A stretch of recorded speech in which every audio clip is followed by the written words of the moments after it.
요즘 전혀 새로운 나라에 새로운 기분으로 살고 있는 그런 느낌입니다. 참 일찍이 본 적이 없는 나라 뭐 이거 만들어준다고 그런 사람은 그냥 가버리고 뜻하지 않은 양반이 나타나서 그 모습을 보여주기 위해 노력하는 이런 현재 모습, 일단은 참 보기가 좋습니다. 채널 24K 하수경의 단도직입.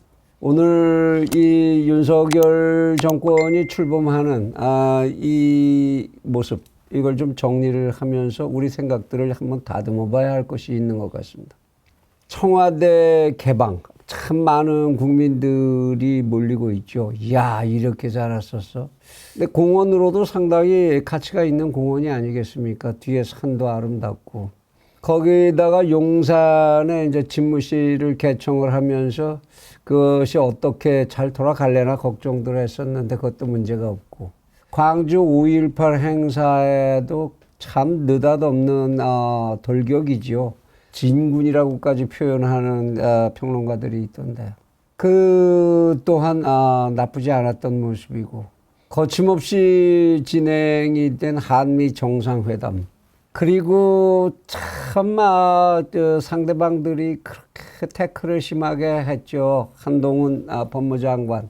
그런데 법무장관이 되자마자 그냥 일사천리로 해치우는 검찰 인사. 그리고 그 뒤를 이어서 행자부에서 또 진행이 된 경찰 지휘부의 치안정감들도 전부 교체가 되는 이런 모습.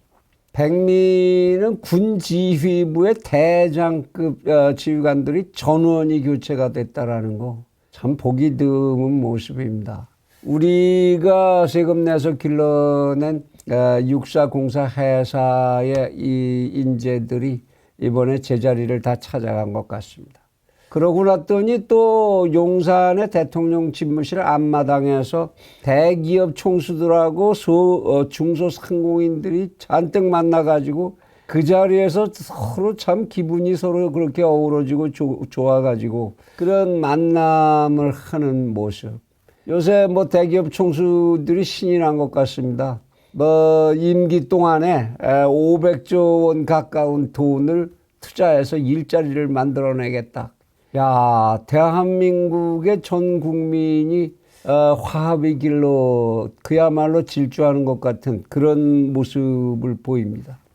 예전에 우리는 대통령 선거했을 때마다 많이 들었죠. 준비된 대통령입니다. 저는 뭐 이런 얘기 하던 사람들. 그 사람들이 대통령이 됐을 때도 일찍이 경험해 본 적이 없었던 그런 가히 폭풍 수준의 변화가 우리 앞에 펼쳐지고 있습니다.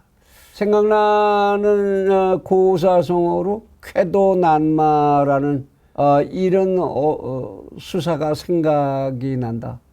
그 밖에 표현이 마땅한 게 생각이 안 난다. 이런 정도네요. 물론 이러한 움직임 속에 이번에 치러지게 되는 6.1 지방선거에 영향을 주기 위한 계산이 깔려있다. 뭐 이런 지적들을 하고 있습니다만 그런 지적도 일부 나오죠.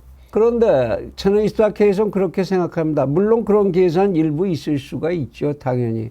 근데 그렇다면은 그것이야말로 민주사회의 선거가 가질 수 있는 긍정적 효과라고 봐야 되는 거 아니냐. 선거에서 다수의 표를 획득하기 위해서 이렇게 긍정적인 노력을 하게 된다라는 거. 그런 것이야말로 민주주의에서 선거가 가지는 기능이라고 해야 되겠죠. 그런데 이런 윤석열 정권의 출발하는 모습을 더욱 빛나게 해주는 쪽이 있죠. 바로 더불어민주당이라고 하는 상대편, 야당의 대응이 이러한 윤석열 정권의 행보를 더욱 빛나게 하는 것 아닌가 싶습니다. 무슨 한동훈 장관의 여식의 스펙 검증을 위한 조사특별위원회나 만든다고 하고 왜 조국이 때는 안 만들고 참 무슨 자기들이 이모니 무슨 이 엉뚱한 코미디거리나 만들었던 그거 반성할 시간도 넉넉지 않은 것 같은데 뭔 조사특별위원회를 만드는 건지 모르겠는데 그리고 나서는 자기들이 모셔온 나이 이제 30도 안 된 여성 비상대책위원장하고 싸움판을 벌여가지고 참 힘겨워하는 그런 소위 당 지도부. 그리고는 국민들과 선거 현장에서 맞부딪혀서 맞대면을 해갖고 별로 할 말을 찾지 못하는 국회의원 보궐선거 후보들. 이재명 씨가 후보로 출마한 계양을 보궐선거 현장 참 상징적이지 않습니까? 그리고는 어디서나 보여지는 게 전부 민주당이 하는 게 호남 속으로만 기어 들어가는 거점 전략. 지금 지방선거는 호남에서 이외에는 더불어민주당이 세력을 펴는 곳이 별로 보이지 않는다. 이런 얘기 아닙니까? 결국 이번 선거가 끝나고 나면 더불어민주당이라는 정당 또 과거와 같이 열린우리당 뭐 이런 식으로 또 질이 멸렬해서 분열하는 모습을 보이게 될 것이 필연이 아닐까 싶습니다. 시기적으로도 그렇게 될 수밖에 없을 것이 이제 지방선거 끝나고 나면 다음 제22대 국회의원 선거까지 채 2년이 남지를 않았죠. 2024년 4월 10일이면은 또 이제 다음번 국회의원 선거를 해야 되니까 말입니다. 그렇게 계산이 되고 나면 참 지금 현역 국회의원들 이거 어디 중심 세력도 갖지 못한 이런 당에 그대로 남아있다가 이거 다음번 배지다 할 거냐 이 걱정이 참 어마하게 깊어지겠죠. 뿐만 아니라 윤석열 정권 측에서도 따라서 다음번 국회의원 선거는 어떤 경우가 있어도 우세를 가지고 치러내야 한다라는 그런 짐을 지게 될 것이고 그러면 이와 같은 신선한 드라이브를 2년 동안 계속하지 않으면 이래저래 안 될 거라는 계산이 나올 겁니다.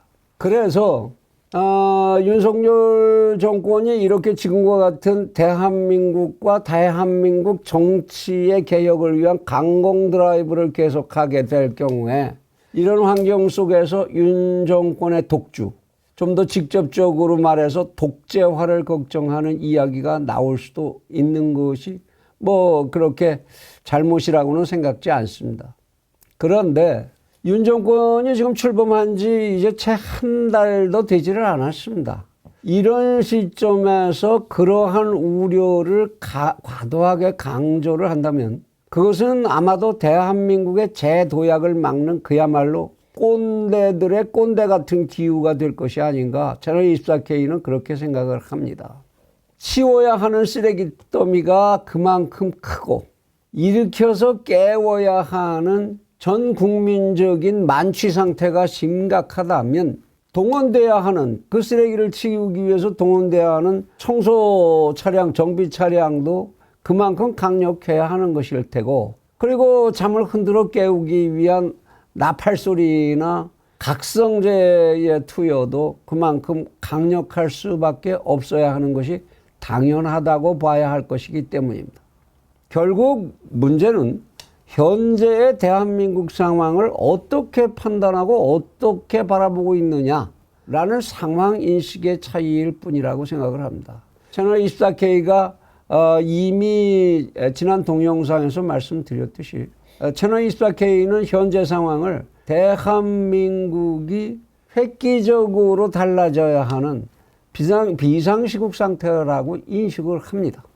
그리고 저희 채널24K는 누차 강조를 해왔듯이 지난 5년이라는 세월이 국익하고는 전혀 상관이 없이 특정 개인과 그리고 특정 집단들 그리고 지역의 고집과 이기주의의 유지 그것의 확장에만 골몰해온 것이 사실이라고 상황 판단을 한다면 이것을 정상적으로 돌려놓으려는 이런 노력은 대한민국을 둘러싸고 지금 급격하게 변화하는 국제정세의 변화를 감안하더라도 지체할 이유도 없고 지체할 여유도 없는 것이라고 판단하는 것이 옳을 것이라는 생각입니다.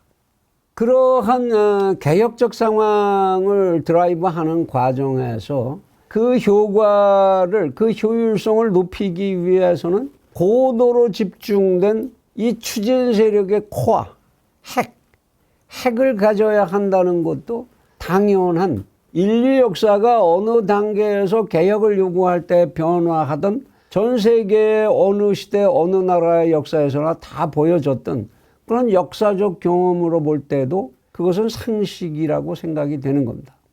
다만 그렇다고 하더라도 이러한 과정을 거쳐서 또 하나의 새로운 형태와 주인공들에 의한 독재가 형성되지 않을 것이냐 하는 의문을 갖고 그것을 견제하려는 심리가 존재하는 것, 그것도 당연히 어느 정도 필요하다고 생각을 하긴 합니다.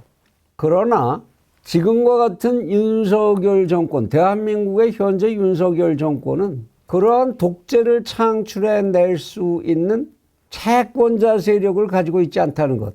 말하자면 윤석열 정권을 독재로 몰고 가는데 압박을 하게 될 그런 집단이 존재하지 않는다는 것. 예를 들면 그에게는 후손도 없지요. 권력을 물려주고 키워주고 해야 할 후손도 없고 그가 부채를 지고 있는 정치적인 집단도 없습니다. 그에게 강제로 압박을 할 수 있는 지역 집단이나 이런 것도 존재하지 않고 어떤 이익 집단, 그가 속해 있는 이익 집단 같은 것도 존재하지 않지요. 윤석열 정권이 채무를 느낄 그런 채권자 집단이 존재하지 않는다는 것, 이게 참 다행이라고 생각합니다. 뭐 검찰이 있지 않느냐 이렇게 얘기하는데 검찰 같은 소수 특수 집단이 그러한 채권자의 역할을 길게 할 수는, 만약 한다고 하더라도 그럴 수는 없다고 봐야 되겠지요. 전부 해봐야 검찰 인력이 얼마나 됩니까? 물론 윤석열 정권도 이 단계를 지나고 나면 일정한 정도의 정계 개편을 시도할 것은 분명할 겁니다. 그렇지만 그런 정계 개편을 한다고 하더라도 그것이 어디에 집중되는, 이런 채권자 집단에 집중되는 것으로 개편될 거라고 전망하기보다는 한국 사회의 계층, 각 계층 내에서 그리고 전국적인 범위로 분산된 형태를 취하게 될 것은 분명하지 않을까 생각을 합니다. 어쩌면 지역에서 지역 정치를 활성화하는 형태 속에서 민주적인 진행 방향, 이것을 모색하게 될지도 모르죠. 이렇게 새로운 권력의 집중 세력을 창출하는 것보다, 새롭게 만들어내는 것보다는 그 권력을 훨씬 민주적으로 분산시키고 그것을 리드하는 것이 개혁 추진에 훨씬 도움이 되지 않을까, 그런 판단을 하기 때문입니다. 이런 판단에 기초를 한다면 2022년의 오늘 현재 대한민국의 국민들이 해야 되는 선택은 일단 윤석열 정권의 성공에 힘을 모아야 할 때다, 그렇게 봐야 하는 것이 아닌가 싶다는 생각인 것입니다. 시대가 변혁기에 들어섰을 때 그 시대와 그리고 그 시대를 살고 있는 자신들에게 반드시 필요한 변화를 제때 읽어내지 못하는 국가는 그 시대의 집시로 타락하고 전락하게 된다는 것, 이것을 세계의 역사가 보여주고 있는 것입니다. 이때 우리 대한민국 국민들, 또 그 중에서 이 시대 변화를 리드해야 되는 대한민국의 애국 세력들, 그분들의 각별한 각오와 노력이 필요한 시점이라고 생각을 하게 됩니다.